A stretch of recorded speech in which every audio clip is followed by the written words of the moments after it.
Hello, magandang araw muli mga idol, mga kaibigan. Sana ngayon ay masaya tayong lahat at nasa mabuting pangangatawan, malusog na pangangatawan tayo. Ngayon, hawak-hawak ko ay potato. Ito ay share ko naman sa inyo. Dati na share ko na sa inyo yung sweet potato. Ito naman ay yung potato talaga na hindi sweet, no? Ito yung kadalasan ginagamit natin sa mga minudo, ah, kahit sa anong mga lutuin kasama ito lalo na yung french fries. Ito yung sikat, yung french fries. Ito yung ingredient kasi. Pag-usapan natin ngayon, ano ba ang benefit na mayroon si potato? Ang potato, mga kaibigan, ay mayaman sa fiber na siyang nakakatulong para sa malusog na pangangatawan natin. Nakakatulong din ito para mas maging maayos yung daloy ng pagkain sa loob ng katawan natin. Mayroon din itong vitamin C, may quercetin, isang klase ng flavonol na tumutulong para linisin yung katawan natin. Isa pa, itong potato, mga kaibigan, ay mayroon siyang natural starch na kapag kinakain natin siya ay madali tayong mabusog.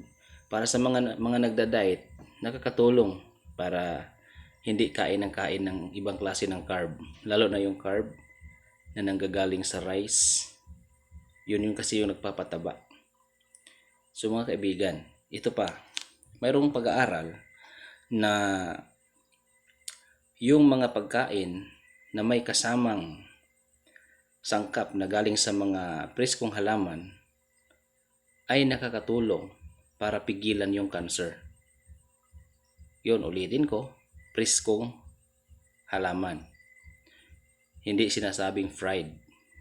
Kasi mga kaibigan, kapag fried na ang mga pagkain na galing sa halaman, kahit gaano pa siya karaming vitamins, kahit sasabihin pa nating ang halaman na yan ay anti-cancer, pero nung i-consume na natin, nung kainin natin ay fried, lalo na yung french fries, yun, siya na yung naging dahilan para magkaroon ng cancer yung katawan natin.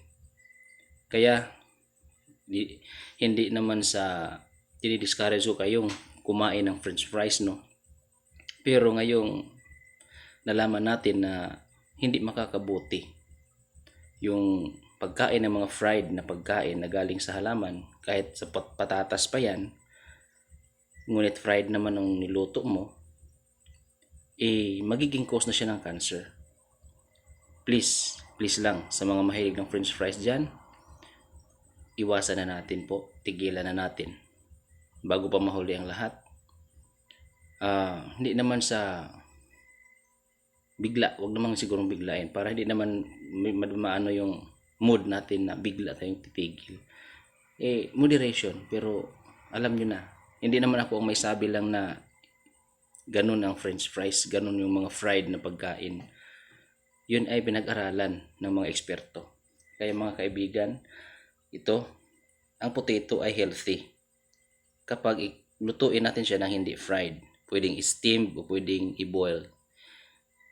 Iwasan na lang natin, ha mga kaibigan, mga idol, iwasan na lang natin yung fried para din naman sa ikabubuti natin, lalo na sa mga bata.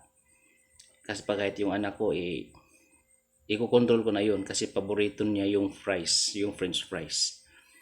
Sana may na-share ako sa inyong mahalaga ngayong araw na ito at magkaroon tayo ng pag-iingat sa sarili.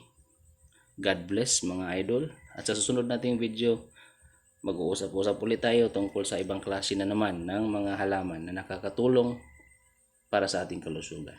God bless.